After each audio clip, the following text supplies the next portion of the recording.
दोस्तों, जैसा कि आप लोगों को पता है कि इंडिया में बहुत सारे सेक्टर बहुत तेज़ी से ग्रो कर रहे हैं। उसी में एक ऐसा सेक्टर है जो फास्टेस्ट ग्रोइंग सेक्टर फ़िलहाल तो बना हुआ है और वो है डिफेंस सेक्टर। डिफेंस सेक्टर को लेके रिसेंटली कुछ बड़े डेवलपमेंट हुए हैं, उसी के बारे में इस वीडियो में मैं बात करने वाला हूँ और साथ ही साथ एक कंपनी के बारे में बात करने वाला हूँ, जिसको एक बहुत मेगा कॉन्ट्रैक्ट मिला है आने वाले 2 सालों के लिए।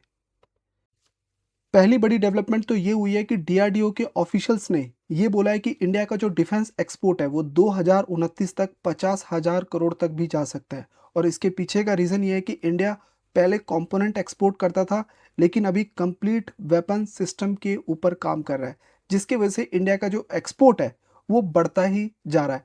साथ ही साथ इन्होंने ये भी बोला है कि इंडिया में जो प्राइवेट कंपनीज हैं, इनका भी जो रोल है वो भी इंक्रीज होता हुआ देखने को मिल रहा है, क्योंकि पहले अगर 10 कंपनी थी, आज 50-60 कंपनी आ चुकी है, प्राइवेट कंपनीज, जो कि डिफेंस को कंपोनेंट्स वगैरह प्रोवाइड कर रही है, जिसकी वजह से हमारा जो एक्सपोर्ट है उसमें राइजिंग देखा गया है।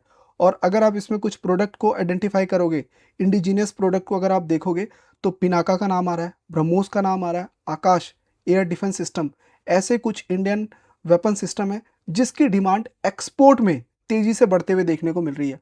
और इसी में एक और बड़ी डेवलपमेंट हुई है, एक कंपनी का नाम सामने निकल के आ रहा है और ये दोनों रीसेंट आर्टिकल है, ये आप देख सकते हो, ये रीसेंट आर्टिकल है। और इसके अलावा अगर आप और भी देखोगे तो एक और आर्टिकल सामने निकल के आ रहा है। देखिए ये क्यों देखने को मिल रहा है, जैसे कि अगर आप देखोगे इन कंपनीज को बड़े कॉन्ट्रैक्ट मिल रहे हैं। पीटीसी इंडस्ट्री को एक बड़ा कॉन्ट्रैक्ट मिला है ब्रह्मोस से, और ये जो कॉन्ट्रैक्ट मिला है, जिसमें इन लोगों को mission critical metallic air frame assembly provide करना है। ये जो ब्रह्मोस होता है ना, ये जिस एयर फ्रेम का ये बनाने वाले हैं, जो फ्रेम इसका बनेगा वो बनाने से रिलेटेड है। देखिए बहुत ज़्यादा तो टेक्निकली मुझे भी नहीं पता है, लेकिन हाँ, ये जो एयर फ्रेम है, इससे रिलेटेड बनाने का जो कॉन्ट्रैक्ट है वो फिलहाल पीटीसी को दिया गया है। बहुत ज़्यादा चीज़ें तो डिस्क्लोज नहीं की है, लेकिन जो भी चीज़ें इन्होंने सामने रखी है उसको हम लोग यहाँ पे देख लेते हैं। पीटीसी पहले कंपोनेंट वगैरह बनाती थी, लेकिन अभी ये सिस्टम इंटीग्रेशन के अंडर भी आ चुकी है, मतलब सिस्टम इंटीग्रेशन का भी काम करने लग गई है अभी ये। और थोड़ा डिटेल में देखोगे तो ब्रह्मोस एरोस्पेस से उसको ये ऑर्डर मिला है, 2 साल के लिए ऑर्डर दिया गया है, जिसमें इन लोगों को डेवलप करना है, integrate and supply a strategic missile सब सिस्टम, जो सब सिस्टम ये प्रोवाइड करने वाले हैं, जो किस में काम आता है, ये ऐसा सब सिस्टम ये लोग प्रोवाइड करेंगे जो कि क्रिटिकल होने वाला है, structural assembly build for a supersonic structural thermal और डायनामिक कंडीशन, मतलब किसी भी कंडीशन में वो वेपन काम करना चाहिए, चाहे कितनी हीट हो, कोई भी मौसम हो, कोई भी वेदर हो, किसी भी टाइम पर, किसी भी कंडीशन में ये वेपन काम करना चाहिए। उससे रिलेटेड ये लोग फिलहाल तो शील्ड के ऊपर काम करेंगे। इस तरीके का कुछ ये ऑर्डर दिया गया है। आगे अगर आप देखोगे तो फर्स्ट मेजर मूव ये देखने को मिल रहा है, जो कि सिस्टम से रिलेटेड इस कंपनी को काम दिया गया है। पहले ये कंपनी प्रिसीजन कंपोनेंट्स वगैरह प्रोवाइड करती थी, वैसे तो ये पीटीसी के बारे में आप देखोगे तो कंपोनेंट प्रोवाइड करती है, वो भी प्रिसीजन कंपोनेंट्स, उसका ये काम करती थी। लेकिन अभी उससे ये कंपनी हटकर अपने आप को अब सब सिस्टम और सब सिस्टम इंटीग्रेशन के ऊपर भी काम कर रही है। 2 साल के लिए ऑर्डर दिया गया, जैसे कि मैंने आपको बताया। ऑर्डर वैल्यू को आप देखोगे तो आपको मिलेगा नहीं, अनडिस्क्लोज रखा गया, बिकॉज कॉन्फिडेंशियली रखा गया। काफ़ी सारी चीज़ें कॉन्फिडेंशियली रखनी पड़ती है जब ऐसे ऐसे डिफेंस के ऑर्डर होते हैं। इसमें इन्होंने ये भी बताया कि जो हर्मेटिक सीलिंग है वो भी ये देने वाले हैं, अब कहीं से कोई लीकेज ना हो, कहीं वेपन पड़ा है तो ख़राब नहीं होना चाहिए, सीलिंग वगैरह, तो ये सारी चीज़ें जो है बेसिकली ये सारा पूरा काम करने वाली है। 100% नहीं है, बट कुछ इंपॉर्टेंट पार्ट जो कि इंटीग्रेशन से रिलेटेड होते हैं वो फिलहाल अभी पीटीसी को दिया गया है। पीटीसी के बारे में एक चीज़ और ऐड करना चाहूँगा कि ये कंपनी आज की कंपनी नहीं है, 2019 से इन्होंने पार्टनरशिप किया था ब्रह्मोस के साथ। ठीक है, पहले ये छोटा मोटा कंपोनेंट देती थी, काम अच्छा रहा, और अब ये कंपनी उसके इंटीग्रेशन के ऊपर भी काम करने लगी है। तो काफ़ी मेल्ट से मिशन तक ये कंपनी आ चुकी है पीटीसी इंडस्ट्री की अगर हम बात करें। तो इस कंपनी के बारे में अगर आपको मैं थोड़ा डिटेलिंग में बताऊं, तो ये बहुत ही प्रिसीजन कंपोनेंट प्रोवाइड करती है, और सिर्फ डिफेंस को प्रोवाइड नहीं करती है ये। ऐसा नहीं कि इसके डिफेंस वाले ही क्लाइंट हैं, प्राइवेट क्लाइंट भी हैं, इंटरनेशनल क्लाइंट भी है। तो अगर आपको मैं थोड़ा सा कंपनी के जो फंडामेंटल अगर दिखाऊं, तो फंडामेंटल देखने से आपको चीज़ें थोड़ी और भी क्लेरिफाई हो जाएंगी।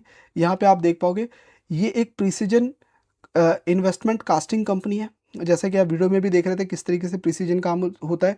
Stainless steel and titanium body ये प्रोवाइड करती है, जो कि इसके पास है अच्छा खासा मार्केट शेयर। फिर super alloy for a critical और सुपर क्रिटिकल यूज़ के लिए जिसको यूज़ किया जाता है वो ये प्रोवाइड करती है। सर्व की बात करें तो एरोस्पेस हो गया, डिफेंस है, स्पेस है, एनर्जी है, ऐसे बड़े एरियाज़ में ये कंपनी सर्व करती है। और इसके अलावा देखोगे तो ब्रह्मोस का जो एयरफ्रेम का ऑर्डर मिला है, वो तो अभी कंपनी को मूव करने ही वाला है। आगे अगर हम देखें तो ये एक डेट फ्री कंपनी है फिलहाल तो। फंडामेंटल वाइज अगर हम देखें, ऐसा नहीं कि ₹0 का डेट है, डेट होगा बट वो टेक्निकली यहाँ पे बता रहे हैं कि डेट फ्री है, क्योंकि डेट टू इक्विटी इसका 0.04 है। इसके अलावा आप देख सकते हो कि इस कंपनी का जो क्लाइंट है, मार्की क्लाइंट है, रोल्स रॉय है, जनरल इलेक्ट्रिक है, सीमेन है, ऑलस्ट्रोम, लार्सन टर्बो, और इस तरीके से कुछ क्लाइंट इसके यहाँ पे देखने को मिल रहे हैं। और कुछ इंपॉर्टेंट रेशो अगर आपको बताऊं तो ये 26,000 करोड़ का मार्केट कैप फिलहाल तो ये कंपनी इंजॉय कर रही है। पी रेशो 257 पे देखने को मिल रहा है। और आगे अगर आप देखोगे ROE 4.4 है, ROC 6 पे देखने को मिल रहा है। डिविडेंड तो इस कंपनी के ऊपर है नहीं। और कंपनी का जो डेटर्स डे है वो थोड़ा ज़्यादा है, क्योंकि देखिए अब ये गवर्नमेंट से सर्विसेज उसको देगी, अगर काम करके देगी थोड़ी तुरंत पैसा मांगने लग जाएगी, तो डेटर्स डे डेफिनेटली ऐसी कंपनीज के डिले हो ही जाते हैं। 166 पे फिलहाल देखने को मिल रहा है। स्टॉक 52 वीक लो पे नहीं है, क्योंकि 13,000 इसका लो था, 19,000 इसका हाई है। फिलहाल ये वहाँ से 63% अप देखने को मिल रहा है। तो 17,000 के आसपास इसका फिलहाल अभी करंट प्राइस है। कुछ स्ट्रॉन्ग पॉइंट देखोगे तो सेल्स काफ़ी अच्छा इसका ग्रो कर रहा है। कोई इसके प्रमोटर प्लेज नहीं है, वो भी मैं आपको फंडामेंटल दिखाऊंगा। बैलेंस शीट भी कंपनी की स्ट्रॉन्ग है। ठीक है, मार्जिन थोड़े से वॉलेटाइल होते रहते हैं। कैपेक्स का भी कुछ कंफर्म नहीं होता है कि कब कैपेक्स कर रही है कब नहीं कर रही है। वर्किंग कैपिटल डेफिनेटली वो क्यों बढ़ रहा है वो मैंने आपको बता ही दिया। आगे के और भी कुछ इंपॉर्टेंट नंबर्स अगर आप देखोगे तो कंपनी के सेल्स और प्रॉफिट अगर हम देखें तो 22 में ये कंपनी ना 179 करोड़ की इसने सेल्स करी थी 2022 में। बट आज 2026 में 600 करोड़ के सेल्स पे आ चुकी है। वही सेम चीज़ है। कंपनी का अगर हम प्रॉफिट देखें तो 13 करोड़ के प्रॉफिट था इसका 2022 में। आज ये कंपनी 102 करोड़ के प्रॉफिट पे दिखाई दे रही है। तो ये पिछले 5 साल का आप देख सकते हो। थोड़ी वॉलेटिलिटी, मतलब ऐसा नहीं कि बहुत तेज़ी से सुपर ग्रोथ है, बट आप देखोगे कि इसकी ग्रोथ धीरे-धीरे बढ़ती ही जा रही है। शेयर होल्डिंग पैटर्न देखोगे तो बहुत रिसेंटली कुछ डेवलपमेंट्स आपको अगर मैं बताऊँ तो प्रमोटर तो काफ़ी अच्छे हैं ही इसमें, 60% के आसपास प्रमोटर हैं। बाकी होल्डिंग FIS, DIS की देखने को मिल रही है। तो प्रमोटर की होल्डिंग 1.61% से इंक्रीज़ हुई है, 7.60 से 9.21 हुई है। और फॉरेन वालों की भी अगर मैं बात करूँ तो 1% से बिलो इंक्रीज़ हुआ है, 3.07 से 3.9 हो गया है इनका होल्डिंग। पब्लिक की होल्डिंग डिक्रीज़ हुई है।